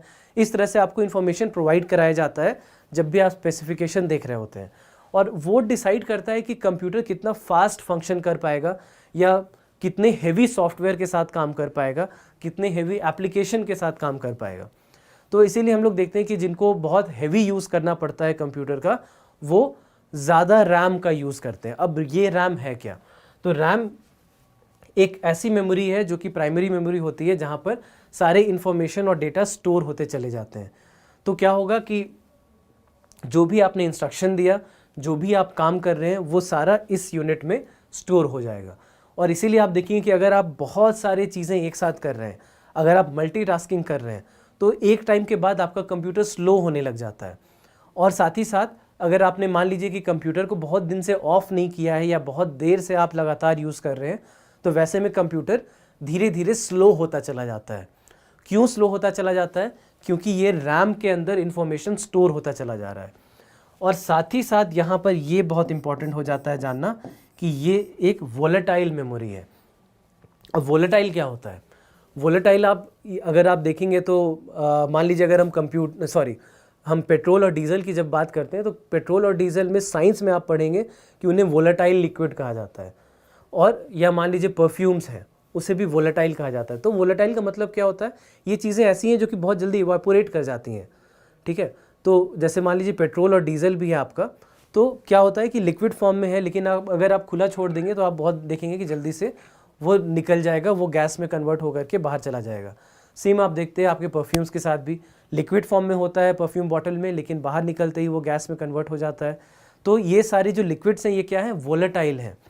तो उसी तरह से अगर आप चाहें तो रिलेट कर पाएँ, वोलेटाइल मेमोरी की ऐसी मेमोरी होगी जो कि जैसे ही अगर आपने स्विच ऑफ किया तो जो भी मेमोरी थी वो चली जाएगी, जो भी इंफॉर्मेशन था वो चला जाएगा। तो ऐसे मेमोरी को इसीलिए हम लोग क्या कह रहे हैं? इसे हम वोलेटाइल मेमोरी कह रहे हैं। तो इसीलिए क्या होगा कि कई बार अगर आपके कंप्यूटर स्लो हो जाते हैं तो आपको कहा जाएगा रीस्टार्ट कर लो कंप्यूटर। तो क्यों रीस्टार्ट करेंगे हम लोग कंप्यूटर? क्योंकि रैम में जो इन्फॉर्मेशन स्टोर होता चला जा रहा था, रैम में अब स्पेस कम हो गया है और रैम अब ठीक से फंक्शन नहीं कर पा रहा है। तो इसलिए हमें ज़रूरत है कि अब हम अपने कंप्यूटर्स को रीस्टार्ट कर दें। रीस्टार्ट करते ही जो भी इंफॉर्मेशन था, जो भी प्रोग्राम रन कर रहा था, वो सब कुछ इरेज हो जाएगा उस मेमोरी से और उसके बाद कंप्यूटर वापस से फास्ट काम कर पाएगा। तो इसलिए ये रैम बहुत इंपॉर्टेंट हो जाता है किसी भी कंप्यूटर के इंटरनल मेमोरी के लिए। अब रैम जो है, अब जैसे हम बात करते हैं मेमोरी की, तो आपके हार्ड डिस्क जो होते हैं उसके बारे में हम चर्चा करेंगे कि हार्ड डिस्क क्या है। तो हार्ड डिस्क में आपको पता है कि बहुत सारा इन्फॉर्मेशन स्टोर किया जा सकता है, लेकिन रैम के अंदर आप इन्फॉर्मेशन यानी मान लीजिए अगर मान लीजिए आप लेक्चर स्टोर कर रहे हैं, कोई वीडियो या फोटो स्टोर कर रहे हैं, कोई पीडीएफ स्टोर कर रहे हैं, तो आप कोशिश करते हैं कि उसे रैम में ना करें, क्योंकि रैम में अगर आप करेंगे तो एक तो स्पेस बहुत कम है और स्पेस कम होने के साथ साथ जो भी प्रोग्राम्स हम लोग एग्जीक्यूट कर रहे हैं वो रैम के थ्रू कर रहे हैं। तो क्योंकि हम रैम के थ्रू कर रहे हैं तो रैम का स्पेस जैसे जैसे आप लेते चले जाएंगे आपकी कंप्यूटर की परफॉर्मेंस ख़राब होती चली जाएगी। इसलिए हम लोग को ज़रूरत पड़ती है वैसे हार्ड डिस्क की। तो ये है रैंडम एक्सेस मेमोरी। अब दो तरह के रैंडम एक्सेस मेमोरी होते हैं, एक जिसे हम एस रैम कहते हैं, एक जिसे हम डी रैम कहते हैं। तो क्या है ये समझिए। तो डी रैम, डी में डी यहाँ पर होता है डायनेमिक और एस रैम में एस होता है स्टैटिक। तो स्टैटिक और डायनेमिक रैम की जब हम बात कर रहे हैं तो सबसे पहले ये जो इनके बीच में डिफरेंसेस हैं इनको समझने की कोशिश कीजिए। D RAM constructed of tiny capacitors that leak electricity और S RAM constructed of circuit similar to D flip flop. देखिए दो वर्ड आया यहाँ पर, कैपेसिटर और फ्लिप फ्लॉप। याद रखें फ्लिप फ्लॉप एकदम आप समझिए कि स्विच है, बिल्कुल स्विच की तरह सोच के चलिए इन्हें। स्विच में क्या होता है, जैसे ये स्विच ऑन किया आपने लाइट जल गई, स्विच ऑफ किया आपने लाइट बंद हो गई। तो यही होता है फ्लिप फ्लॉप के साथ भी, कि जैसे ही आपने जो भी इलेक्ट्रिसिटी या जो भी आपने सर्किट को एनर्जी प्रोवाइड कराई थी वो जैसे ही आप स्विच ऑफ करेंगे वैसे ही ये मेमोरी चली जाएगी। तो इसलिए फ्लिप फ्लॉप स्विच याद रखें। और यहाँ पर डी रैम में यूज़ होते हैं कैपेसिटर। कैपेसिटर क्या होगा कि यहाँ पर से भी जो भी इंफॉर्मेशन है वो धीरे धीरे लीक तो हो जाएगा, लेकिन कीवर्ड क्या है, धीरे धीरे। ये उतनी फास्ट स्विच के जैसा काम नहीं करेगा, ये धीरे धीरे लीक करेगा। समझ लीजिए कि आपके पास एक बाल्टी में पानी भरा हुआ है जिसमें कि एक छेद हो जाए, धीरे धीरे उसमें से पानी निकल जाएगा, वो होता है डी रैम के साथ। तो आपके जो भी कंप्यूटर्स हैं, जनरली जितने भी बड़े कंप्यूटर्स हैं उनमें सब में डी रैम यूज़ होता है। तो जो हम रैम की बात कर रहे होते हैं कि 4 GB रैम, 8 GB रैम और 16 GB रैम, वो बेसिकली हम लोग डी रैम की बात कर रहे होते हैं। एस रैम क्या होता है कि जनरली बहुत ही छोटे यूनिट्स में यूज़ किया जाता है, जहाँ पर बहुत कम इन्फॉर्मेशन की ज़रूरत है, एक बहुत छोटा सा सिस्टम है, वहाँ पर हम लोग जनरली देखते हैं कि SRAM को यूज़ किया जाता है। लेकिन जनरली हमारे जितने भी कंप्यूटर्स, लैपटॉप्स एक्सेट्रा होते हैं उनमें सब में DRAM यूज़ होगा। तो ये मेन जो डिफरेंस है वो ये है, सबसे इंपॉर्टेंट डिफरेंस जो है वो यहीं से आता है, कैपेसिटर और फ्लिप फ्लॉप। इसी के कारण ये दो एकदम अलग हो जाते हैं। तो एक एक करके फिर बाकी देखते हैं। DRAM इनएक्सपेंसिव होता है, SRAM एक्सपेंसिव होता है। DRAM थोड़ा स्लो होता है, SRAM थोड़ा फास्ट होता है। DRAM स्टोर कर सकता है मेनी बिट्स पर चिप, बट SRAM नहीं उतना स्टोर कर सकता। DRAM कम पावर यूज़ करता है, SRAM ज़्यादा पावर यूज़ करता है। DRAM लेस हीट जनरेट करेगा क्योंकि लेस पावर यूज़ हुआ है, और ये क्योंकि मोर पावर यूज़ हुआ है तो मोर हीट जनरेशन होगा। Use for main memory and use for cache memory. आगे हम लोग देखने जा रहे हैं कि कैश का मतलब क्या होता है। लेकिन मेन मेमोरी तो आपको याद होगा, हमने अभी बात की कि आपके जो 4GB 8GB रैम होते हैं वो हम लोग बात करते हैं कि वो हमारे कंप्यूटर्स में यूज़ किया जाता है, जो कि प्राइमरी मेमोरी है। अब ये हो गया SRAM और DRAM रैम के अंदर। उसके बाद हो जाता है ROM। ROM क्या है? Read only memory. Read only keyword क्या हो गया यहाँ पर? Read only. तो यहाँ पर ये एक ऐसी मेमोरी है जहाँ पर इंफॉर्मेशन प्री स्टोर्ड होता है, यानी कंप्यूटर के चलने के लिए जितनी तरह की इंफॉर्मेशन चाहिए वो यहाँ पर होता है। जैसे मान लीजिए सिंपल सी, अगर आप कीबोर्ड पे कुछ टाइप करते हैं तो क्या होना चाहिए, ये इंफॉर्मेशन कहाँ होगा? ROM में होगा। आप पावर बटन ऑन करते हैं तो क्या होना चाहिए? रीड ओनली मेमोरी में रहेगा। जो स्टार्टअप ऑपरेशन होता है, विंडोज़ स्टार्ट होते हुए आप देखते होंगे अपने, तो जो स्टार्टअप ऑपरेशन होता है वो कहाँ स्टोर्ड होता है? रीड ओनली मेमोरी में होता है। तो ये ROM का फंक्शन है। तो ROM में आप नहीं स्टोर करते हैं कुछ, सब कुछ प्री स्टोर्ड होता है। तो stores crucial information essential to operate the system like the program essential to boot the computer। तो जो भी इंफॉर्मेशन, जो भी एसेंशियल इंफॉर्मेशन है, जो कि यूज़र ड्रिवन नहीं है, यानी जिनका आपसे और मेरे से कोई मतलब नहीं है, उसके कंप्यूटर की फंक्शनिंग से मतलब है, वैसे को हम क्या कहते हैं? वैसे को हम कहते हैं read only memory. It is not volatile. पहले मेमोरी में हम लोग क्या देख रहे थे कि वो वोलेटाइल मेमोरी था, यानी रैम क्या था? रैम था वोलेटाइल, और ये क्या है? Non volatile. Always retains is data. अब देखिए क्यों, ये भी जो इन्फॉर्मेशन है आपको रटने की ज़रूरत नहीं है। क्यों? अगर मान लीजिए रीड ओनली मेमोरी यानी ROM अगर वोलेटाइल होता तो क्या होता? वोलेटाइल होने का मतलब क्या होता है? इन्फॉर्मेशन चला जाएगा, स्विच ऑफ हुआ, इन्फॉर्मेशन चला गया। आपने कंप्यूटर खरीदा, आपने कंप्यूटर खरीद के घर लाया, आपने पहली बार उसे स्विच ऑन किया, इलेक्ट्रिसिटी गई, गया कंप्यूटर आपका। ये होता अगर ये वोलेटाइल होता तो इसलिए रीड ओनली मेमोरी का नॉट वोलेटाइल होना बड़ा ज़रूरी है, तभी ये सारे इंस्ट्रक्शंस वहीं रहेंगे और आप जितनी बार चाहे उतनी बार कंप्यूटर को यूज़ कर पाएंगे। तो ये हो गया आपका रीड ओनली मेमोरी। अब उसके बाद फिर जब हम बात करते हैं रीड ओनली मेमोरी की, तो ये भी आपके मेनली 3 तरह के होते हैं। एक चौथा टाइप भी है जो हमने यहाँ पे लिख लिया है मेनली, लेकिन 3 तरह के होते हैं, PROM, EEPROM और EEPROM। PROM क्या है? Programmable read only memory. EEPROM erasable programmable read only memory, और लास्ट में EEPROM हो जाता है electrically erasable programmable read only memory. तो PROM क्या है? It can be programmed by the user. Once program the data and instructions in it can not be changed, यानी एक बार जो भी प्रोग्राम कर दिया गया इस तरह के मेमोरी को, उसे फिर चेंज नहीं किया जा सकता। उसके बाद हो जाता है इरेजेबल। तो इरेजेबल का मतलब क्या हो गया कि इसे हम रीप्रोग्राम कर सकते हैं। अल्ट्रावायलेट लाइट का यूज़ किया जाता है, याद रखेंगे, अल्ट्रावायलेट लाइट का यूज़ किया जाता है, और अल्ट्रावायलेट लाइट को यूज़ करके जो भी प्रीवियस डेटा था उसे हम हटा सकते हैं, उसे हम इरेज कर सकते हैं, और उसके बाद उसे हम रीप्रोग्राम कर सकते हैं। उसके बाद हो जाता है electrically erasable programmable read only memory, यानी EEPROM। तो data can be erase by applying electric field, यानी इलेक्ट्रिसिटी आप देते हैं, अल्ट्रावायलेट लाइट का यूज़ नहीं होता यहाँ पर। तो ये दोनों डिफरेंस यहाँ पर है, इलेक्ट्रिकली इरेजेबल और इरेजेबल में। उसके बाद फिर एक और है MROM यानी मास ROM। तो मास ROM जो है ये पहले यूज़ होता था, आज के दिन हम देखते हैं कि जनरली इसका यूज़ नहीं किया जाता। आज जनरली जब हमारे पास आते हैं ये पहले 3 होते हैं। अब उसके बाद फिर हम लोग एक लास्ट डिस्कशन कर लेते हैं रैम और ROM के बीच के डिफरेंस की। अभी तक मैं मान के चल रहा हूँ कि आपको ये समझ में आ गया कि रैम क्या है और रोम क्या है, कैसे प्रोग्राम्स और इंस्ट्रक्शंस कहाँ पर स्टोर किए जाते हैं। तो रैम की जब हम बात करते हैं तो ये क्या होता है, ये एक टेम्पररी स्टोरेज होता है, और रोम क्या है, परमानेंट है। क्यों है इसके बारे में हमने चर्चा की, और इसीलिए हम इसे वोलेटाइल कहेंगे और इसे हम नॉन वोलेटाइल कहेंगे। उसके साथ साथ जो डेटा स्टोर होता है वो हम जानते हैं कि रोम में डेटा जो है वो छोटे में यूज़ होता है, और जो डेटा रोम में होता है वो बड़े यूनिट्स में यूज़ होता है। उसके बाद फिर RAM used in normal operations जो आप कर रहे हैं, और रोम कहाँ पर होगा, स्टार्टअप प्रोसेस, यानी जो भी इनबिल्ट प्रोसेसेस हैं कंप्यूटर के वहाँ पर यूज़ होगा रोम का। उसके बाद फिर जब हम रैम की बात करते हैं तो राइटिंग डेटा इज़ फास्टर।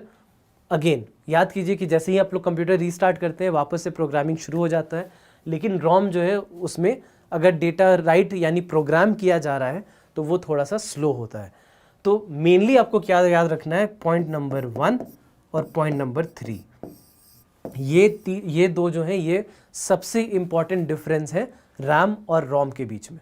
ठीक है, रैम क्या है, रैंडम एक्सेस मेमोरी, रोम क्या है, रीड ओनली मेमोरी। रोम कहाँ पे यूज़ होगा, कंप्यूटर्स के इनबिल्ट ऑपरेशंस में यूज़ होगा। रैम कहाँ पे यूज़ होगा, यूज़र के जो प्रोग्राम्स है उससे रिलेटेड जितने भी फंक्शंस इंस्ट्रक्शंस हैं उसके लिए यूज़ होगा। तो इसीलिए जो भी डिफरेंस है वो भी इसीलिए आता है, इसीलिए रैम वोलेटाइल होगा और इसीलिए रोम नॉन वोलेटाइल होगा। तो ये हो गया डिफरेंस बिटवीन रैम एंड रोम। अब हम लोग चलते हैं दूसरी तरह की मेमोरी में। ये दूसरी तरह की मेमोरी क्या है, कैश मेमोरी है। हम लोग प्रोनाउंस कैसे कर रहे हैं, कैश, ऐसा प्रोनाउंस कर रहे हैं इसे, ना ही ये कैचे है ना ही ये कैशे है। कई लोग इसे मिस प्रोनाउंस कर जाते हैं, याद रखेंगे। तो अब जब हम बात करते हैं कैश की, तो it is a very high speed semiconductor memory that can speed up the CPU. It acts as a buffer between CPU and main memory. याद रखने के लिए बड़ा सिंपल, आप इसे स्टेपिंग स्टोन समझ के चलिए।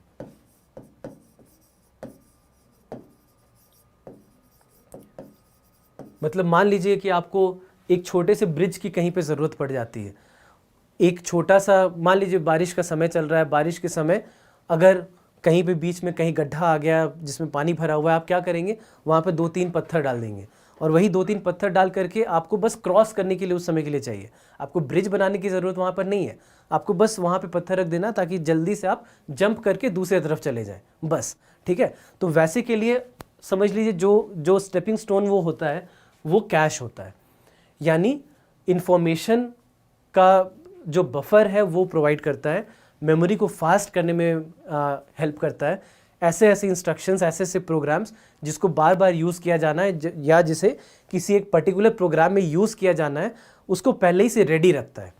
और रेडी रखने के कारण क्या होगा कि मेमोरी बहुत जल्दी यूज़ हो पाएगी, बहुत फास्ट इंस्ट्रक्शंस प्रोसेस हो पाएंगे। तो इसलिए कैश मेमोरी वहाँ पर हम ये कहते हैं कि इसे यूज़ किया जाता है किसी भी सीपीयू को स्पीड अप करने के लिए। और यहाँ पर कई बार आप देखेंगे स्टैटिक रैम का भी यूज़ हो जाता है। तो it acts as a buffer between the CPU and the main memory. तो प्राइमरी मेमोरी और सीपीयू के बीच के बफर की तरह इसे हम देखते हैं। एडवांटेज क्या है, it is faster than the main memory, जल्दी से प्रोसेस करने में इंफॉर्मेशन को मदद करता है। Consumes less access time as compare to main memory, stores the program and can be executed within a short period of time, stores data for temporary use. तो आपने देखा होगा कई बार आपको आपके कंप्यूटर्स में, आपके मोबाइल फ़ोन्स में आपको कहा जाएगा कैश क्लियर करने के लिए, कि कैश क्लियर करने के बाद नॉर्मल ऑपरेशंस वापस से शुरू हो जाते हैं। लेकिन जैसे ही आप कैश क्लियर करते हैं क्या होता है, जो भी छोटी छोटी लोकलाइज्ड इन्फॉर्मेशन आपने स्टोर की थी वो सारे इरेज हो जाते हैं कैश को जैसे ही आप करेंगे। मान लीजिए कोई ऐप ही आपने अपने मोबाइल फ़ोन में डाला, आप जा कर के सेशन के बाद जा कर के उसके कैश को किसी एक सिस्टम में जाइए और सेटिंग्स में जा कर के आप कैश को क्लियर कर दीजिए किसी भी एक ऐप का। आप क्या देखेंगे कि जो भी पर्सनल इन्फॉर्मेशन, जो भी टेम्पररी इन्फॉर्मेशन आपने स्टोर किया था वो चला जाएगा, जो कि बार बार आप हो सकता था कि यूज़ करते, तो वैसा इन्फॉर्मेशन चला जाएगा। जो बेसिक ऑपरेशन है वो जस का तस ही रहेगा, ऐप को किस तरह से फंक्शन करना है वो वैसा ही रहेगा, लेकिन जो लोकलाइज इन्फॉर्मेशन था आपका वो चला जाएगा। तो ये हो जाता है कैश क्लियर करने से। तो इसीलिए कैश जो है वो इस तरह की मेमोरी होती है जो कि जल्दी एक्सेस करने में सीपीयू को मदद करता है। और फिर डिसएडवांटेज क्या है, वेरी लिमिटेड कैपेसिटी होती है और बहुत एक्सपेंसिव होता है। ये लिमिटेड तो ये होती है क्योंकि इसे हम लोग बस यूज़ करते हैं, जैसा मैंने कहा, स्टेपिंग स्टोन की तरह। हम लोग इसे मेन मेमोरी जैसा कभी यूज़ नहीं करते और इसलिए ये बहुत एक्सपेंसिव भी होता है। उसके बाद फिर हम लोग चलते हैं अगले टाइप की मेमोरी की तरफ, और ये है आपका सेकेंडरी मेमोरी। तो जब हम सेकेंडरी मेमोरी की बात करते हैं, अंतर क्या है? प्राइमरी मेमोरी यानी मेन मेमोरी में रैम और रोम की बात की हमने, और जब हम सेकेंडरी मेमोरी की बात करते हैं तो आप याद रखें कि ये आपके लिए कीवर्ड यहाँ पे हो जाएगा स्टोरेज।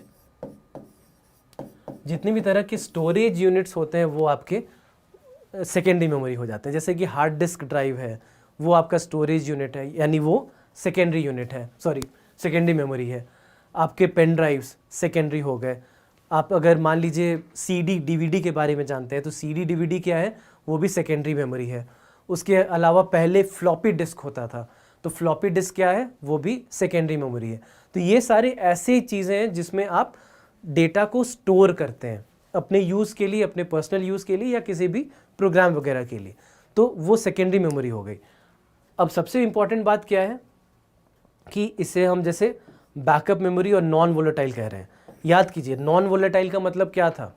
नॉन वोलेटाइल का मतलब क्या था? कि ऐसी मेमोरी जो कि पावर के जाते ही ख़त्म ना हो जाए। अब जैसे मान लीजिए आपके जितने भी वीडियोज़ हैं, जितने भी फ़ोटोज़ एक्सेट्रा हैं, आप कंप्यूटर के एक ड्राइव में सेव करते हैं, वो रैम में नहीं होता है, वो सेकेंडरी मेमोरी होता है। या तो आप वहाँ करेंगे, या तो आप पेन ड्राइव के माध्यम से करेंगे, या फिर आप हार्ड डिस्क के माध्यम से करेंगे। लेकिन आप क्या देखते हैं कि वहाँ पर जो भी आपने इन्फॉर्मेशन रखा, चाहे वो पीडीएफ्स हों, डॉक्यूमेंट्स हों, फोटोज़ हों, वीडियोज़ हों, जो भी हो, आप जो भी वहाँ पे स्टोर करेंगे वो वहीं रहेगा, वो वहाँ से जाएगा नहीं। तो ये क्या है? ये सेकेंडरी मेमोरी है। तो this type of memory is also known as the external memory और also as non volatile memory, slower than the main memory. These are use for storing data और इंफॉर्मेशन परमानेंटली। कीवर्ड क्या है? Permanently. Permanently क्यों है? क्योंकि non volatile है, सब कुछ कनेक्टेड है, इसीलिए आपको याद करने की जरूरत नहीं है। ये सब समझते चले जाएं, बहुत सिंपल हो जाता है आपके लिए।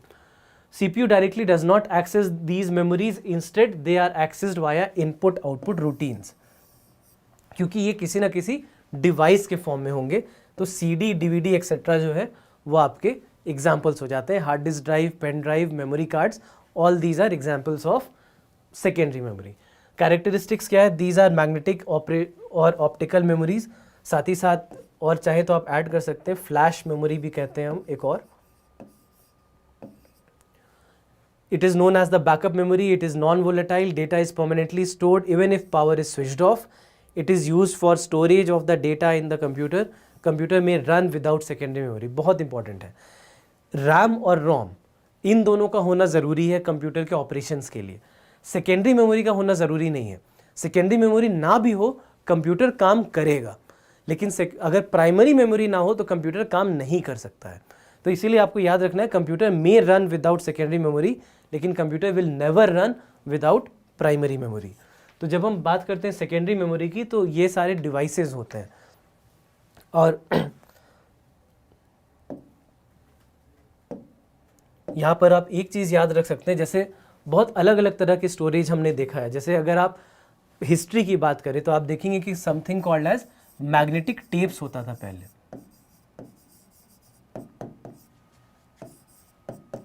आपको हो सकता है आज से 10, 15, 20 साल पहले आप कैसेट्स यूज़ करते थे। तो कैसेट्स में क्या देखते थे आप? एक रील जैसा कुछ होता था जो कि मैग्नेटिक टेप होता है, सारा इन्फॉर्मेशन वही होता था, सारे गाने आपके उसी में स्टोर हो जाते थे। तो वो क्या था? मैग्नेटिक टेप था। वो भी एक तरह का क्या हो गया? वो भी एक तरह का सेकेंडरी मेमोरी हो गया। तो एक हो गया सेकेंडरी मेमोरी मैग्नेटिक टेप, फिर हो जाता है आपका मैग्नेटिक डिस्क, एक हो जाता है मैग्नेटिक डिस्क। उसके अलावा एक और है ऑप्टिकल डिस्क। ऑप्टिकल डिस्क, और फिर हो जाता है आपका फ्लैश ड्राइव।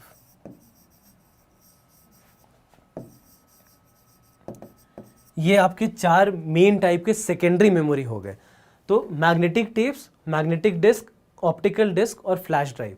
तो मैग्नेटिक टेप्स क्या है? जो कैसेट्स को आप समझ लीजिए, याद रखिए उनको, वो आपके मैग्नेटिक टेप्स हो गए। जब हम बात करते हैं मैग्नेटिक डिस्क की, तो सीडी या डीवीडी या ब्लू रे डिस्क, ये सारे एग्जांपल्स किस चीज़ के हो गए, मैग्नेटिक डिस्क के। तो आपको याद होगा इसमें कीवर्ड आपके लिए ये है कि यहाँ पर इंफॉर्मेशन को बर्न किया जाता है, इंफॉर्मेशन को बर्न किया जाता है किसमें, मैग्नेटिक डिस्क में। क्या है ये, सेकेंडरी मेमोरी है। एक चीज़ और आप याद रख सकते हैं कि लगभग 700 MB का इंफॉर्मेशन स्टोर किया जा सकता है सीडी में। जब हम डीवीडी की बात करते हैं तो नॉर्मली हम लोग देखते थे कि 4.7 GB तक के इंफॉर्मेशन को स्टोर किया जा सकता है। और जब हम बात करते हैं ब्लू रे डिस्क की, तो ब्लू रे डिस्क में हम लोग देखते थे कि 25 से लेकर के लगभग 50 GB तक का इंफॉर्मेशन यहाँ पर स्टोर किया जा सकता था। तो ये तो मैग्नेटिक डिस्क की बात होगी। हालांकि आज हम लोग देखते हैं मैग्नेटिक डिस्क यूज़ नहीं होता। उसके बाद ऑप्टिकल डिस्क, सॉरी ये ऑप्टिकल डिस्क है, ये सारे ऑप्टिकल डिस्क हैं, प्लीज़ याद रखें। फिर मैग्नेटिक डिस्क है। मैग्नेटिक डिस्क क्या है, जो आज आप हार्ड डिस्क ड्राइव यूज़ करते हैं वो हो जाता है मैग्नेटिक। और साथ ही साथ फ्लॉपी डिस्क एक होता था, फ्लॉपी डिस्क आज अब यूज़ नहीं होता। फ्लॉपी डिस्क में एक चीज़ और आपको याद रखना चाहिए कि इसके 3 अलग अलग तरह के ये होते थे, 8, 5 1/4 और 3 1/2, यानी कि 8, 5.25 और 3.5, 3.5, 5.25, 8, ये 3 अलग अलग तरह के फ्लॉपीज़ होते थे। बहुत ही कम इंफॉर्मेशन इनमें स्टोर हो पाता था। आज आपके पास हार्ड डिस्क ड्राइव है जहाँ पर आपको पता है कि आप बहुत ज़्यादा इंफॉर्मेशन स्टोर कर पाते हैं। और लास्ट में आ जाता है फ्लैश ड्राइव। फ्लैश ड्राइव में आपके एग्जांपल्स हो गए पेन ड्राइव, और साथ ही साथ आपका एग्जांपल हो गया मेमोरी कार्ड्स।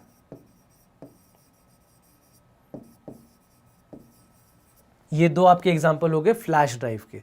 तो ये जो सारा है ये क्या है, ये आपका सेकेंडरी मेमोरी है। तो मेमोरी आपको इंफ्रास्ट्रक्चर पूरा याद रखना होगा। प्राइमरी मेमोरी क्या है, सेकेंडरी मेमोरी क्या है, कैश मेमोरी क्या है, प्राइमरी मेमोरी के क्या क्लासिफिकेशंस हैं, रैम और रोम। उसके साथ साथ हम क्या जानते हैं, रैम का 2 क्लासिफिकेशन, रोम का 3 क्लासिफिकेशन। उसके साथ साथ और हम लोग क्या जानते हैं, कैश मेमोरी। कैश मेमोरी कैसे हेल्प करता है हमें, कैश मेमोरी हमें हेल्प करता है जो भी इंफॉर्मेशन सीपीयू और स्टोरेज के बीच में, यानी प्रोसेसिंग यूनिट और स्टोरेज के बीच में जो भी आना जाना है वो उसमें कैश मेमोरी हेल्प करता है, उसको फास्ट बनाने में हेल्प करता है। उसके बाद हम लोग आ जाते हैं सेकेंडरी। सेकेंडरी क्या है, जहाँ पर मेनली कीवर्ड आपके लिए हो जाएगा स्टोरेज, यानी कि इंफॉर्मेशन को जहाँ पर स्टोर करने का प्रयास किया जा रहा है वो हो जाएगा सेकेंडरी मेमोरी। तो इसलिए कंप्यूटर जो है प्राइमरी मेमोरी के बिना काम नहीं कर सकता, लेकिन सेकेंडरी मेमोरी अगर ना भी हो तो कंप्यूटर के बेसिक ऑपरेशंस होते रहेंगे। स्टोरेज करना पॉसिबल आपके लिए नहीं हो पाएगा, ये आपको याद रखना है। और ये सब आपको याद रखना चाहिए। ये सारे ऐसे फैक्ट्स हैं जो कि डायरेक्टली एग्जाम में पूछे जा सकते हैं। तो ये सारी बातें हो गई आज के क्लास की। तो हमने 2 इंपॉर्टेंट पार्ट पढ़े हैं, एक कंप्यूटर का आर्किटेक्चर क्या होता है और दूसरा कि मेमोरी क्या होती है। ये 2 चीज़ें आज हमने पढ़ी है और यहाँ पर से मान के चलिए कि 1 या 2 क्वेश्चन यहाँ पर से ज़रूर पूछे जाते हैं, हर एग्ज़ाम में पूछे जाते हैं। तो आपके इन एग्ज़ाम्स में भी पूछे जाने की संभावना रहती है। ठीक है, तो यहाँ पर आज का क्लास यहाँ पे ख़त्म होता है। अगर कुछ डाउट्स हैं आपको तो एक बार मैं कमेंट्स आपके देख लेता हूँ। अगर आपको कुछ भी डाउट्स हैं तो आप अभी भी पूछ सकते हैं। 2 मिनट मैं देख करके जो भी आंसर्स है मैं आपको यहीं पर दे दूँगा।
चलिए, तो आपके जितने भी क्वेश्चंस हैं एक एक करके मैं देखता हूँ और उन क्वेश्चंस को मैं आंसर करता हूँ।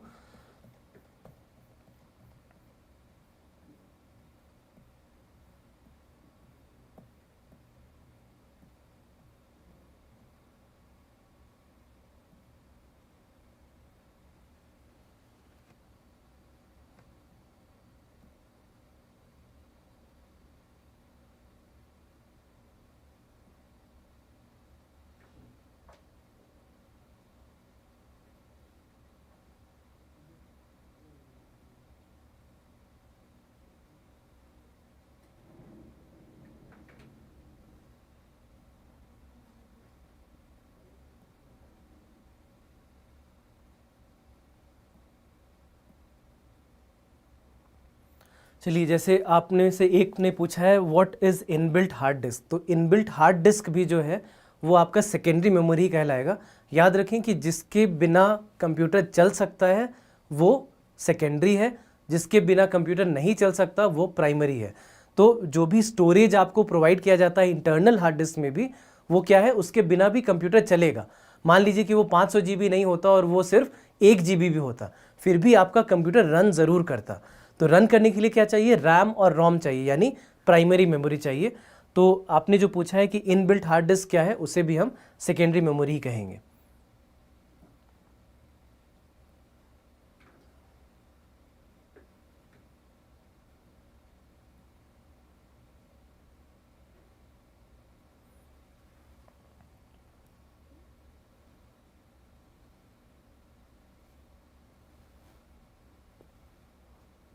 उसके बाद आपने से एक ने पूछा है रजिस्टर मेमोरी का यूज़ किस लिए होता है। रजिस्टर जो मेमोरी होती है, CPU रजिस्टर जिसको कई बार कहते हैं, वो एक ऐसी मेमोरी है जो कि कैश मेमोरी से भी फास्ट होती है।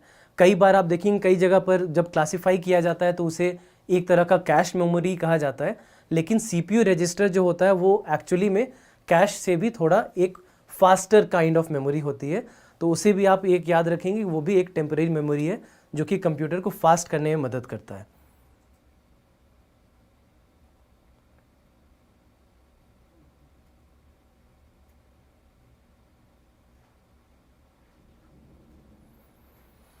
आप में से एक ने पूछा है व्हाट इज़ मैक OS, तो OS के बारे में हम लोग आगे पढ़ेंगे, विंडोज़ क्या है और मैक क्या है वहाँ पर हम लोग पढ़ेंगे जब वहाँ पहुँचते हैं।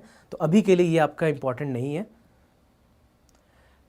Cash example in computer, example as such नहीं है, लेकिन cache memory as a memory काम करती है वहाँ पर। तो जैसा अगर मान लीजिए आप अगर जिस तरह से हमने रैम और रोम देखा उस तरह से कैश देखना चाह रहे हैं, तो वो थोड़ा सा ज़्यादा टेक्निकल है, वहाँ पर से क्वेश्चन नहीं पूछे जाते, तो इसलिए उसकी डिटेल्स में हमने नहीं देखा।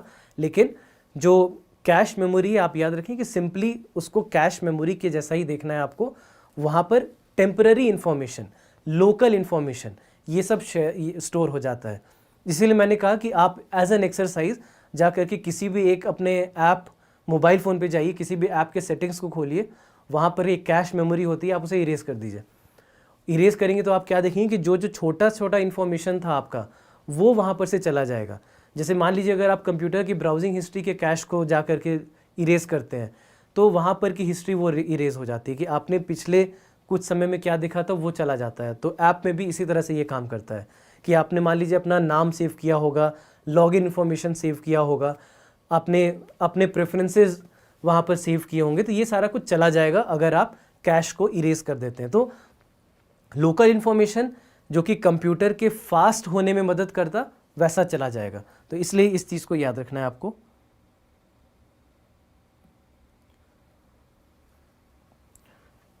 एक क्वेश्चन है हाउ टू इंक्रीज रैम, तो वो सिंपल है। रैम जो होता है वो यूनिट्स में आता है, आप देखेंगे 4 GB, 8 GB, 16 GB के यूनिट्स में होते हैं। आप उसको उस तरह से इंक्रीज़ कर सकते हैं अगर आपका कंप्यूटर सपोर्ट करता है तब।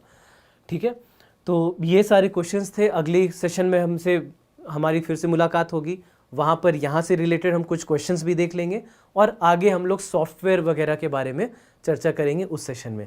मैं उम्मीद करता हूँ कि आज का सेशन आपके लिए हेल्पफुल था। आप सब्सक्राइब करके रखें हमारे चैनल को, ताकि जो भी हमारी क्लासेस, लाइव क्लासेस हो रही हैं आपके दिल्ली पुलिस और बिहार पुलिस एक्सेट्रा एग्ज़ाम्स के लिए, आपको वहाँ पर हेल्प मिल जाएगा इन सेशन से। तो प्लीज़ शेयर करके रखिए, प्लीज़ सब्सक्राइब करके रखिए। Thank you very much for joining us today. Have a very good day.